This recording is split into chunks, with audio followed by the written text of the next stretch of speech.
recording? Yeah, I know. Okay. I was going to keep that going and see if we could get to 5 minutes before you would say, okay, we'll do another take. Okay. So this is the second episode of, I don't know what, I don't like using the term season for this because, it's weird because we literally have seasons because of the weather. Yes. But I think season, like production budget and a lineup, and you know what I mean, like very TV network official stuff. But the second episode of the reboot, I guess, the remake of Long Rides. See, I think we're doing really well. We're really on budget. Considering our budget is nothing. It's gas. Yeah. Well, if anything, then we're losing. Okay. So I think our plan was once every 2 weeks, right? Yeah, just like, I think so. Once a month. Something like that. Yeah, once a month's what I go for generally, because it's easy to do. Yeah, it's very hard to... when you're juggling different things. Yeah. And it always winds up being more than that. It's always like, yeah, we'll do one a month, and then you end up doing like 2 or 3 in a row because it's easy and exciting at first, and then people expect one a week or whatever, and then people get pissed when you do. Yeah. Which is really just me lying to make us seem more important than we are. Yeah, a lot of people have been asking for this. It's really irritating. Everybody wants more of me talking about myself, and I just don't have the time. Oh my gosh. So, what have we been up to lately? And why has it taken us so long to do another video? We've been a non-essential business, so under Governor Tom Wolf's law, we're not operating, of course, abiding the law and all that. So we've done nothing. All right, moving on. So generally, so Pennsylvania's basically been, I don't know, I don't want to put it, because I guess a lot of people who watch this that I know of aren't really from Pennsylvania. It's been stricter than other places with social distancing. And weather's kind of been all over the place with rain and stuff, and we haven't been filming for those reasons, is the why of that, contextually. And I know personal, regular, everyday life has picked up significantly and just haven't really had as much time. And just trying to coordinate schedule, get us together on a day that it doesn't snow in May. So...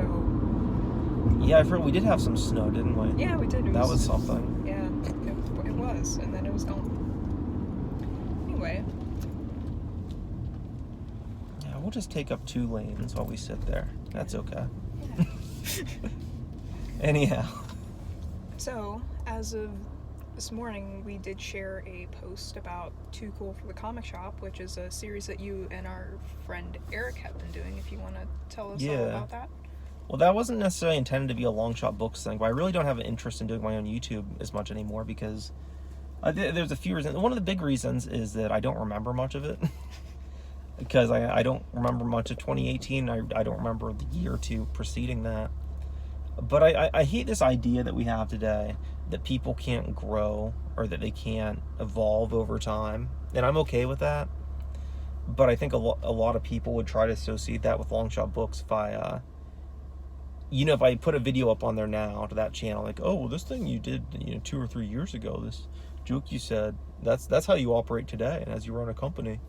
And there's nothing really there that I'm ashamed of. I don't care. Even just something I wouldn't agree with today, which I can't think of anything. I'd just say, okay, so you saw that I grew. Yeah. I'm a better person now. Wow. But that's always an issue. But I'd been talking to Eric for quite a while about doing a show because we've been friends for a long time. Yeah.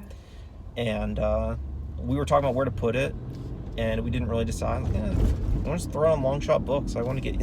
He's someone I've wanted to recruit for the company for quite a while. So that's how that came to be on this platform. But it's kind of a fun thing, it's, I don't know if you ever kind of hear someone, like you're eavesdropping, you have roommates or something. I think one of them was making fun of me about it the other day, but it could have just been my own paranoia. See, They said something about, like, podcasts. It's like, yeah, I get to talk about my favorite movies with one of my best friends for a few hours every few weeks. That's really fucking lame. I just laugh for 2 hours and have a fun time with my friend. And that's how I would describe the show. See, if my roommates were smack talking, my show or something like that, I'd be more concerned because I live alone, so that would be really weird. But no, I really like you guys putting together, again, and just appreciate the enthusiasm and subject matter. I saw that you've done one for Spider-Man, so I'm really excited. The Sam Raimi's Spider-Man movies, so I'm Raimi, sorry. So I'm really excited to start watching that and get to yet today. But it's always tough because our schedules are so different. Eric's and mine. yeah, I work the afternoon shift. He works earlier shifts, I believe. Yeah. And he spends time with his partner before filming, which I respect. Yeah. I actually rather he do. So we don't film till midnight. However, I usually go to bed at like 3 in the morning. But that particular day, Sunday, I have to get up at like 5 in the morning. So I've been up since like 5, 6 in the morning, depending on, it varies by an hour every now and then, depending on the week. So I'm always completely dead. And that's always a tough thing for me sometimes. But the last few, I've been kind of acclimating and getting better, which is nice. And you're also doing another series by yourself. Oh yeah, TMI. That should have been. That's one that I should have kept on my personal channel. That I thought about doing. Where now that I'm kind of going on hiatus after the next book I release next year, I want to do like a series where I just talk about questions that nobody's asking about my books, or stuff that I want to talk about with them, or little secret, Easter eggs and meanings and all that nobody really cares about because I'm not a successble artist. I care about commercially. And so it's going to be called TMI because it's too much information about books that, nobody's pining for. But I kind of like the title, and I really wanted to segregate myself to just having a little corner of long shot books. So I want to get like an actual title, something rather than just uploading random videos on the channel that I could put in a playlist. Especially with Ash Ketcher, and she's doing Ash Wednesdays, which are articles that we post on the website. And that's really exciting, and I'm happy with how that came about because it ties directly into the book release that we've had, The Electric Complex by Lexi Spino. So she wrote a review of it, and Lexi tagged us and said, hey, you guys should see about throwing this on your site. And so we got a hold of Ash. It was a really great review, and she was cool with it, and we talked, and we ended up really getting along. So we posted that, and then I talked to her and just brought up, hey, if you just want to write anything for us, you can. And so she's been contributing, and then it turned into a more of a regular thing where it's now weekly. Yeah, and so far we have some really cool ones by her about tattoos, abandoned buildings, and graffiti, and punk houses, and all sorts of neat stuff. So it's really interesting to see because you have a particular style, kind of a way that you write on the site, and then I also have one that's completely different, and then to add like a third person, I think just really adds kind of a neat dynamic, and just it's really cool to see how many different voices we can get on the site, and I really appreciate it, and I appreciate, of course, we both are really excited for everything that she's done for us with us so far, and I'm excited to see where it goes. And me personally, I've been trying to rework the site and make it a little bit more approachable, especially since we have a lot more going on now than we did before. Because remember, back when we first started the site, we just had like maybe an About Us page, a articles page, and an interview page, and now we have like books. Lexi's book for sale, so there's a page for that. We have all sorts of, again, articles, interviews, book tour page, and Atomic Wastewater online. We have a submissions page. We have so many other things going on, and just trying to put it all together. And also Atomic Wastewater online is really shaping up, and we've got like a regular schedule going. We just posted some pieces over the past week, and I think as far as right now, Mondays, Thursdays, and Saturdays will probably be our days for posting that. And this is stuff that we've, cured, I guess, over the time when we were looking for stuff for print. A lot of people really like the online, so we're like, yeah, we'll just post online too. And so far, sorry. The online has it just offers different things to people. Yeah. I think that's why they like, is they get to retain all rights, yeah, multiple submissions. The only real factor is if you're in contract with another publishing house or whatever, that you don't break that contract. yeah. But on our end, we have no ownership. We're Yeah. literally, it's an art gallery where you put your painting for a week kind of deal. Except it stays up there as long as you would like it to. Yeah.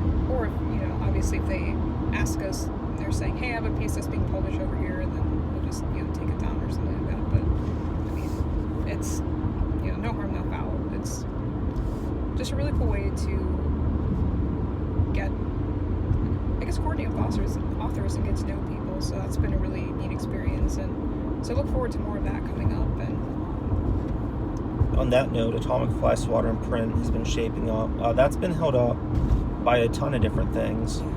And then that's something I guess that'd be good to address in this video would be, when we were putting that together, we were first starting the publishing house. We had some fall throughs, and we're trying to get a product out. We wanted to put a book out. And so we were just soliciting it, trying to get people interested, reaching out to different artists. And we weren't getting submissions that we needed. And then over a very, very short period of time, we got, I think, 150 submissions over roughly 2 months. yeah. And we couldn't keep up.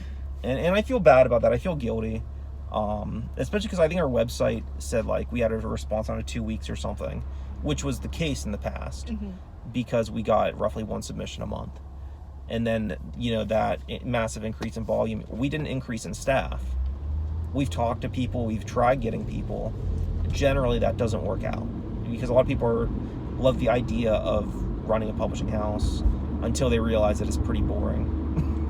Generally, there's real work involved, I'll put it that way. It's not boring for the most part. There's certain aspects, but I think once they realize that there's actual work involved, they kind of dip out. And so it's just been 2 people going through submissions, going through the cost of putting this book together, shipping the book to everyone who's contributed, trying to get more people to submit, and then also trying to figure out word count, page count, the cost to print, depending on coordinating this submission with that submission, trying to make it possible for everybody in the best product we can make, which unfortunately has gotten to the point where it takes longer than 2 weeks to consider something, because there's 1,000 checks and balances for every decision that unfortunately even goes beyond the quality of art.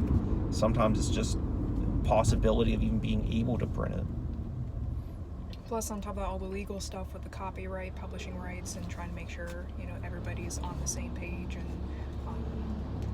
a lot of that can be kind of the boring stuff. It's like, if I had to do a rundown of some of the things I've had to, research and look up and go through, this would be a very boring video. So we're not going to go into that. But it looks like a lot of our, a lot of that shaping up. We just have, I think at this point, again, just start putting on some finishing touches and, assembling the book and making sure we have everything we need from everyone, and just putting it together. But again, with just a lot of the finances and all that, I know we just have to do a lot more planning. I guess I would say we just changed as a company. Yeah. But we didn't change as people internally. Externally changed. We became, I would say, legitimately I don't say a mid-sized publishing house, but a lower middle-sized publishing house in terms of submission volume. But there's still only 2 of us running it that work over 40 hours a week. Yeah. During a health pandemic, Yeah, and on top of working and just dealing with life outside of work and working on this, it's, I would say we've made a lot of really good progress on it, and it's a lot of the things we set out to do, we've accomplished, or we know what went wrong.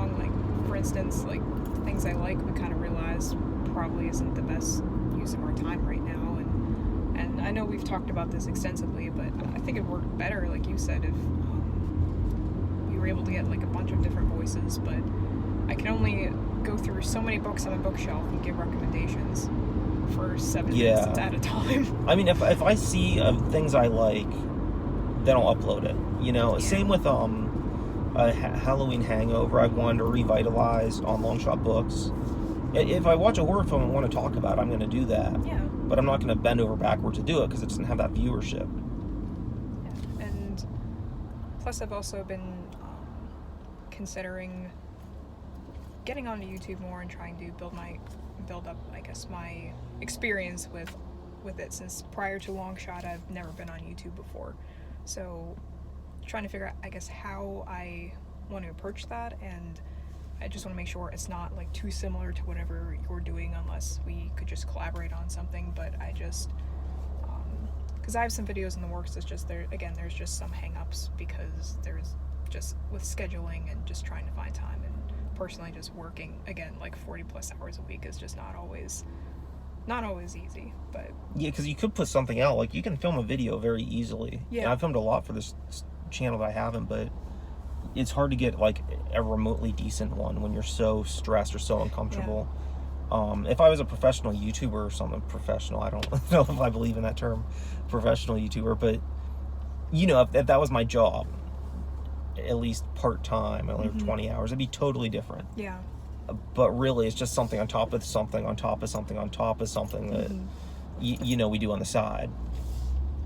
And plus, I'm also not the best, obviously, the most experienced with YouTube to begin with, and I also get like, you know, a little bit of anxiety. So for me, it's like a half-day project trying to film a 7-minute video. I think one of the videos I did for Things I Like, it took me 4 hours to put it together for 7 minutes, and honestly, it wasn't even that the filming of it took so long. It was just trying to get myself not worked up enough to film. So it's been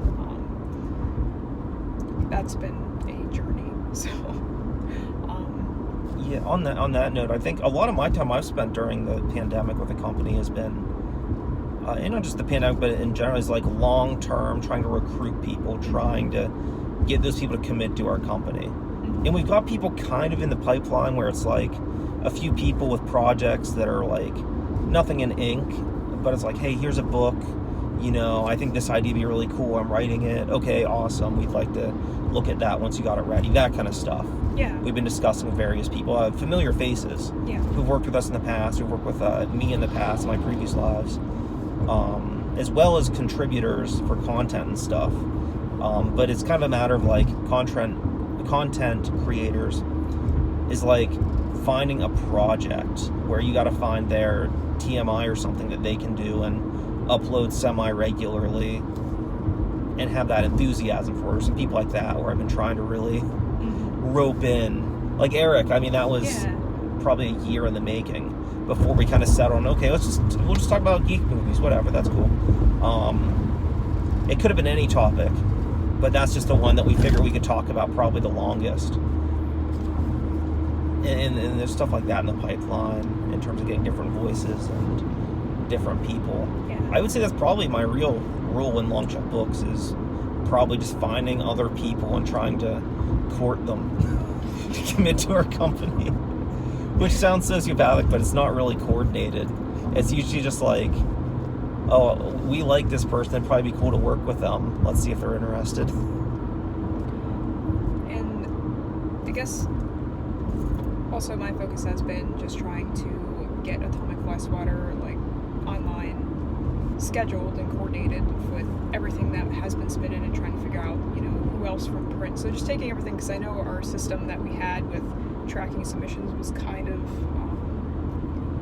weird. So we've been It's trial and error. yeah, it's A been lot learning. of stuff with the company, and especially this project. It has been a learning experience, and I mean, I'm honestly 1,000% glad we did it, and I think we have a lot of really awesome submissions, and we've read a lot of really cool stuff, and we're really excited to share it with everyone.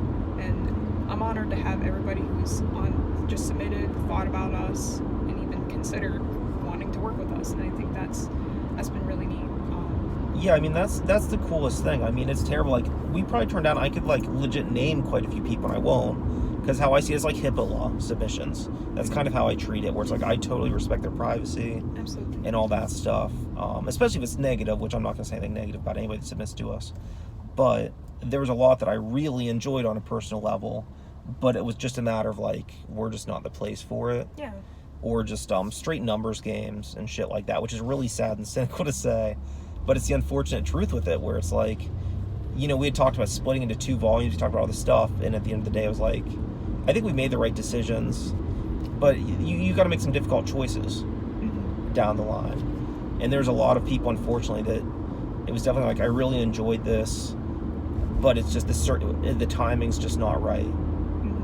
And there was also some that maybe we personally didn't connect with, and it's like, even though this isn't a bad piece, we want someone who totally is on board and can be passionate about this project Yeah. to be marketing it with the same enthusiasm that the author has, and every author deserves that. Absolutely. I mean, they all deserve an equal amount of, how do I say this? I would say the enthusiasm. You do need someone to be just as excited about it, but I mean, it's not that any of the pieces that we've gotten or anything we've turned down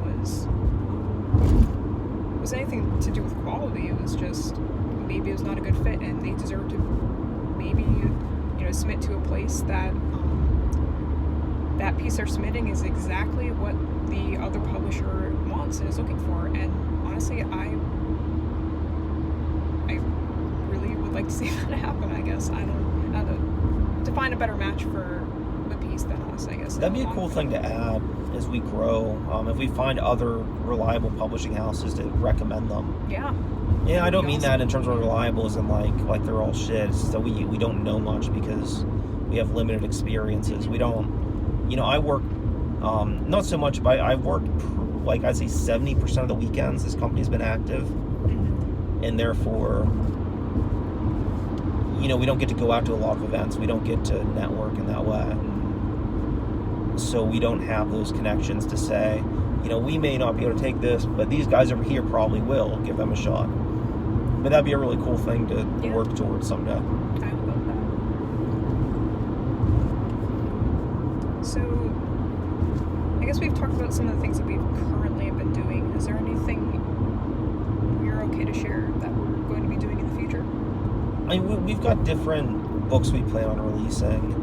It's an unfortunate thing with Lexi's book tour, where I think a lot of that's on hold right now. A, because she legitimately has not been able to tour, but also even like promoting it on our end. I feel shitty saying like, hey, spend your money on this product when everybody's losing their jobs. I just feel like that's not in great taste, so we've been holding back on that. So we don't plan on resuming that and getting back into promoting that book and giving that the attention it deserves, because we haven't been. But the unfortunate truth is that people don't have money to spend right now. People are looking at medical bills, they're looking at rent. I mean, there's a stimulus plan that just went out for $1,200, and even people are doing fine. Like, I'd say that both of us have been incredibly fortunate with it, all things considered. Still have many stresses and struggles because of it that are indirect consequences of everything going on. And so, just out of respect for all that stuff, I just don't feel it's the best time to be promoting things that are for sale. And we looked into like decreasing the price or whatever for the book even during this, because on the other hand, it's like, well, Lexi's someone who's been affected by this. She deserves to be supported as well. And we looked at some stuff like that, and she definitely did a lot of cool promotional stuff that's on our YouTube channel and on her own that you guys could look up.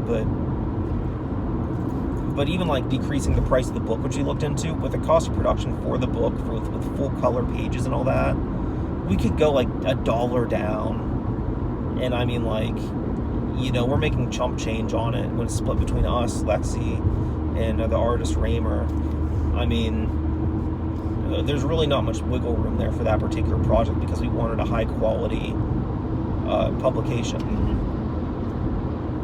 I agree. And just trying to, be fair to everybody is just, this is the non-glamorous part about running a publishing house, is trying to adapt to changing circumstances and, all sorts of tough decisions that have to be made. It's not easy. It's not. I'd say I'm, how do I say this, okay with right now taking some time to finish up projects. That's mostly where my head and my heart's been at, is just trying to honor all the promises and everything that we've been working on over the past couple of months, like Atomic Blast Sword Online and print, and just trying to get that like wrapped up, so whenever we are ready to publish, it's just straight shot, like, let's go, let's hit the ground running. And that's where my future focus has been on, is mostly just getting the past or the current stuff just wrapped up and trying to do some coordinating and research and reaching out to possible places for our next project, the books that we have coming up. But Yeah, because we're looking into printing another book through a press, third party. So that'll be exciting. That'll be something good that I look forward to having that experience under our belt. And working with that particular artist will be really great. I feel bad that circumstances worked out the way they did, because we were first talking about this book, I think like literally the week of isolation in PA. Yeah. Something like that. And it was like 4 days before. Yeah. In the meeting, we were talking about stuff, and it was just kind of like, well, let's just get the acknowledge the elephant in the room. I mean, the economy is basically crashing, and we're not allowed to leave our houses, more or less. That's a slight exaggeration, but you know, let's see what happens here, because right now, who knows if we'll be paying rent, let alone these projects, which is unfortunately the reality of what's going on right now. We've been very lucky with those things, but I always say the reason that we've gotten lucky is at least 50% common sense. A big thing I've been working on is a personal project, and this is, I don't know, it's always a struggle, because it's tough, but like I just see a lot of people in the publishing world, especially, what I do is I just send it to you. It is just people wishing death on each other, and just being like complete, just very, I don't even want to call it cynical, nihilistic, incendiary, whatever. And just, I'm working on this with TMI as well. It's kind of an episode I've been working on, but I'm gonna find the right pitch for it. Is just, how much hatred is being spread amongst artists. And it's always pitched as though it's for some greater good, some arbitrary greater good or utopia that's on this horizon that we run towards but never reach. But it's always hatred in the name of love. But the course of action is always hatred. You know, once this person dies, this will happen. Once we assault this person, our ideas will ring true. And it's artists, and it's this cancer in the community, this dividing people, and people that we know and we've worked with are getting hit with it. Like this, I guess, trying to piece together and see if I'm fully understanding what you're saying. It's they're presenting themselves as being like these like morally superior, accepting, tolerant people. However, they are, obviously saying some very unkind things and saying, okay, this is what good people do. Yeah, I mean, what I would say is, if you want to find the modality, or modality, probably that's just that's not the right word. I was thinking in work terms. If you want to find the methodology of extremism, typically the fastest way to find it is if somebody says the ends justify the means. And I see a lot of that in publishing lately, in authors, in ways that, what was that for? We're parked at a red light. We're not moving. Although I had that a few weeks ago, and I left my gas cap on. Oh. And the guy actually got out of the car, and I was like, oh God. And I was like, I thought he was going to beat me up or something. He's like, hey, your gas cap's open. He's like a really nice guy. Aww, that's nice. So maybe you don't want to assume the worst. Yeah. Which actually goes into what I see a lot of, is it's called Ian, who used to be in Renaissance Men with me. We were both fired from it. He calls it, what is it, arguments of bad faith, where you assume that somebody disagrees with you because they have bad intentions, rather than just disagreeing with you.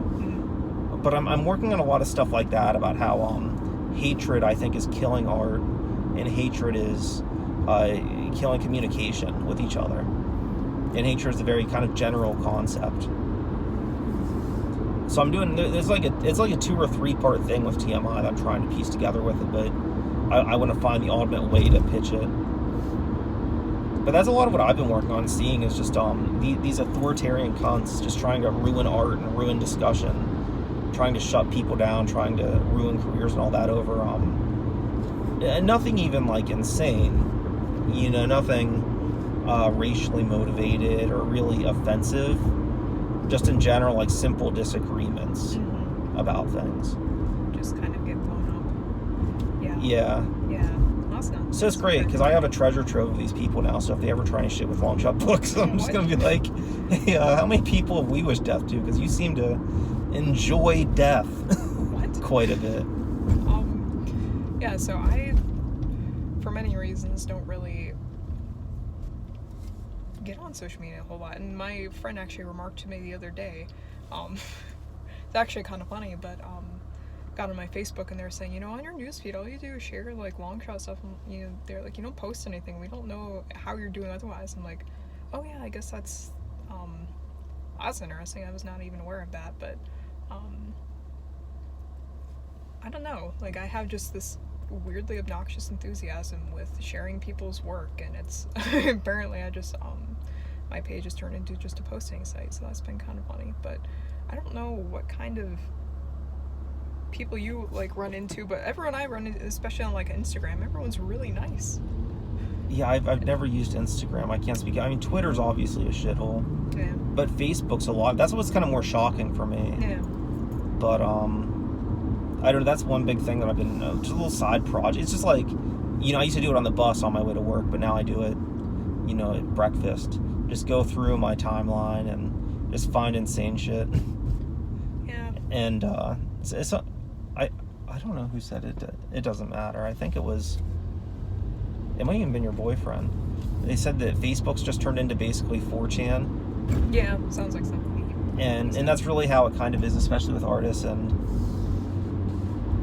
I don't know. I think staying, like, I work from home now. I don't leave the house very much. I try not to, because I want to respect other people's health and all that. And regardless of my own, I don't want to deal with the COVID shit. And it's not fun. Going to the grocery store sucks. It's stressful. You gotta wait in line. You gotta keep distant from everybody. Even if there wasn't a health crisis, it was just the new culture, it would still be miserable. So you're not missing out on much either way. But like, it's really got me thinking about all these ideas and worrying what other people think, or that kind of stress, you know, Yeah. and that pressure to be like this mythological idea of a public person, Yeah. and just how little I care about any of it, and how much I'd rather just be a human being.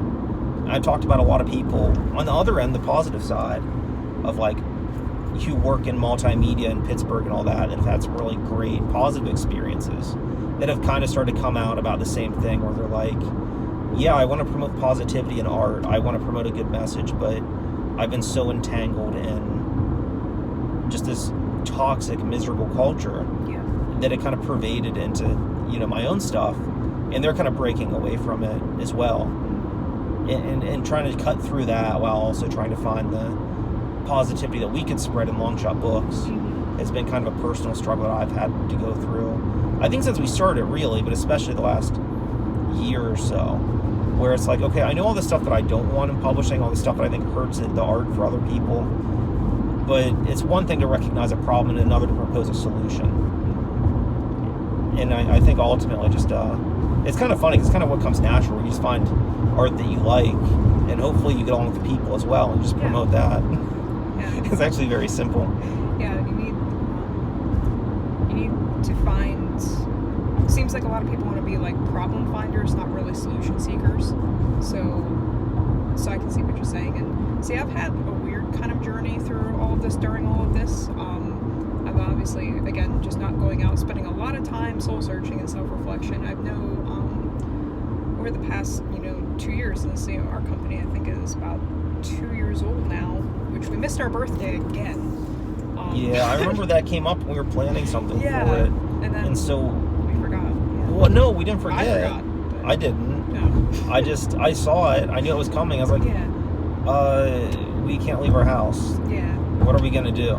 Yeah. But anyway, so I've noticed through all this, it's been, to me, Long Shot has just been one long self-confidence exercise. Again, being for me, just being so self-conscious, never getting on YouTube and dealing with. I wrote an article about this recently, but again, just dealing with all the self-consciousness, not everything hanging me up, all the insecurity, all that kind of stuff, and I guess getting way too in my own head over everything, and so self-conscious of everything I've done. Like, I've personally in this company, I've really held myself back from contributing because I just get way too in my head, again, about being the public figure and seeing what people think about you, and worried about like stepping on anyone's toes or offending, or just coming off a certain in a way you don't want to, or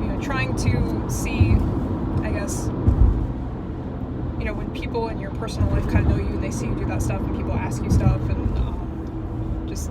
I've experienced some extreme like, discomfort and confusion with that, but at the same time just saying, fuck it, like there's a lot of really cool, really good people I've met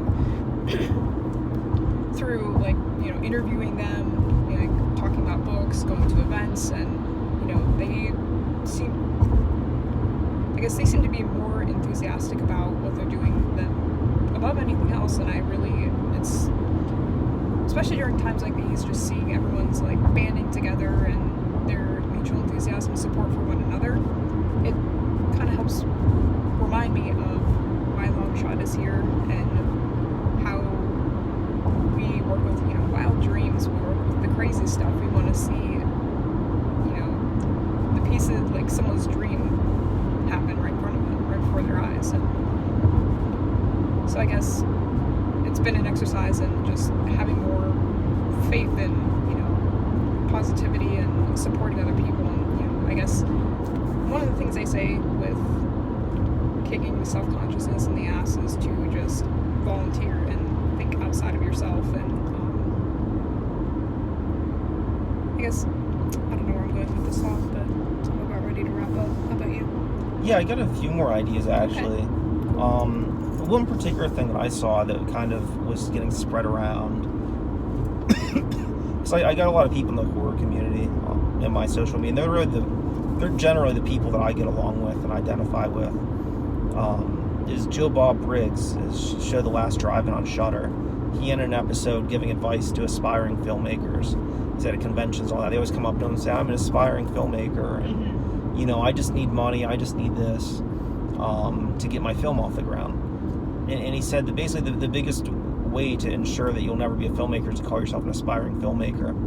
And generally, it's an idea that I kind of disagree with in a lot of ways, but the way that he phrased it really made me reconsider a lot of my own perspective on it. Where he said that you need to wake up, and it doesn't matter if you're working in an auto body shop or McDonald's. You wake up and you think, I'm a filmmaker, I'm an artist. And we live in a time where with the internet, you don't need to go to some $50,000 a year school. You don't need to pay that much for a camera, relatively speaking. You can get one with a credit card, even if you don't have money. Even if you don't have great credit, you could probably still manage to scrap it together. You can learn anything you want off the internet through like the best sources. There's even masterclasses that are currently on sale because of COVID from famous filmmakers and all that are usually like $1,000 or thousands of dollars for like $100 or something insanely cheap. But even without that, you can learn everything you need to know about film. You can get local actors to contribute. There's really no excuse for not being successful. Woody Allen said, the only thing between greatness and me is me. And just like seeing a lot of stuff like that lately. A lot of just very positive messages of like, nobody else can really tell you no. And similarly, a big thing that I've seen, and this goes into the last TMI that I uploaded, so the Zack Snyder cut of Justice League is getting released, which I'm very excited about, and everybody should be. Even if you don't plan on seeing the movie, you should be, because an artist is getting to achieve his vision, and people who are enthusiastic about it are now excited about it. And there's a media slander campaign against those of us that are excited about it that I've kind of gotten into on my own personal social media. But also a lot of people, just fans that are upset about it. And a big thing that I'm thinking with that TMI show and all this stuff is, you're saying you're a dream killer. You're saying, I don't like this art, so you shouldn't have the right to see it for yourself and judge it. A lot of people are saying, I don't see why people are excited. It's not going to be any better. It's this very gatekeeperish way of saying, you don't need to see this film that I haven't seen because I'm going to tell you now it sucks. And it might, and that's fine. If it does suck, I really wouldn't even care, because we get to see it and judge it for ourselves, and that's what it's about. Yeah. And similarly, and this is the point that's interesting, is, and this might even be a prank. I could see it being a prank. I'm going to get his name wrong, because I always do. I think his name's Paul Feig, the guy who directed Bridesmaids. Oh, yeah. And the Ghostbusters remake. I didn't see Ghostbusters remake because I don't like Paul Feig movies. I just don't enjoy his style, although I hear Freaks and Geeks is great. I'll watch that sometime. Freaks and Geeks is amazing. I just hate everybody involved in the show. I like Jason Segel. Yeah, I fucking hate, what's his name? From the Spider-Man movies. Oh. what's his name? He's one of the Franco. James clones. Franco. Yeah, I can't stand him. I don't like Seth Rogen. I don't like that crew. I like Jason Segel. The main. Basically, everybody else I cannot stand. I don't know if Danny McBride's in that one, but I like Danny McBride. In Freaks and Geeks. Yeah. No, I didn't think so. he was. No. So yeah, like it's like in my opinion, like the kind of people that like made me don't like comedy anymore, mainstream American comedy. But I hear that show itself's great, and I like Knocked Up and 4 Year Old Virgin, so I'm open to those guys doing something good. It's just generally not something that I want to spend hours of my life on. But anyhow, so he says he's putting out, or trying to put out, a 3.5 hour cut of the Ghostbusters remake. A movie I didn't see, I have no interest in. And I say, cool.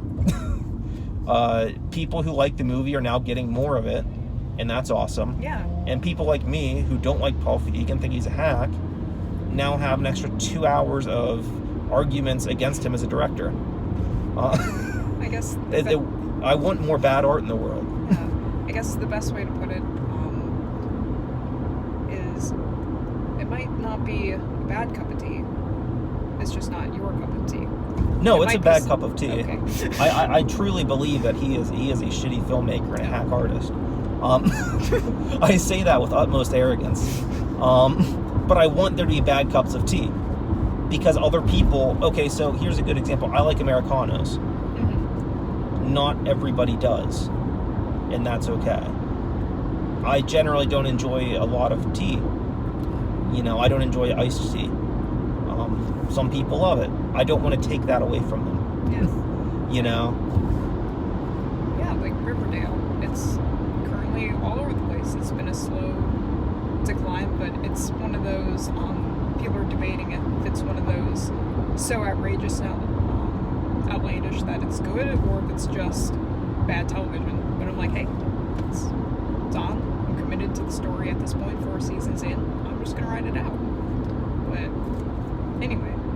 But yeah, I think that's the direction that I'd like to take our company with. The general messaging is, you know, let's just be excited about art, Yeah. and let's even, you know, let's wish well to our enemies. Yeah. Not enemy, we don't have enemies, but Yeah. artists that we don't like. Yeah. You know, like if Paul Feig Yeah. came, you know, like maybe I'll watch Freaks and Geeks and it could be one of my favorite shows. Oh, it's great. Yeah. Maybe what's a good example? Oh, the guy that did The Hangover. Yeah. You know, he made Joker. That was a cool movie for what it Yeah. was. And I don't like the Hangover trilogy. You know, that stuff. I'm always open to that. Everybody loves a comeback. Yeah, and always being open to, you know, making 180s and rewatching and rethinking about, instead of, you know, just watching something, having an experience with it, realizing you weren't a fan of it, you weren't as enthusiastic about it as you once thought you were. Thought you were, like, getting excited to watch it, and then rewatching and realizing it's kind of, you know, you had a completely different experience. We've had this discussion on, like, the newer Star Wars movies. I'm like, yeah, they warrant a rewatch. Maybe I'll, you know, find other things I enjoy about it, but I mean, always being open-minded about it, and not just being married to one opinion forever. But Yeah, I want to get different people who have different opinions talking to each other, and yeah, be excited about not just art, but art discussion. yeah, Because I don't see enthusiasm about that anymore. I see more efforts to end that than I do to promote it. yeah. And I think that's boring. Yeah, and it seems that, I don't know, with communication these days, folks are listening to each other in order to respond to one another rather than understand. Yeah. Well, a big thing, here's a discussion, this is really dragging the episode out, but it's a fun thing. You know, the best picture winner this year, Parasite. Shitty movie.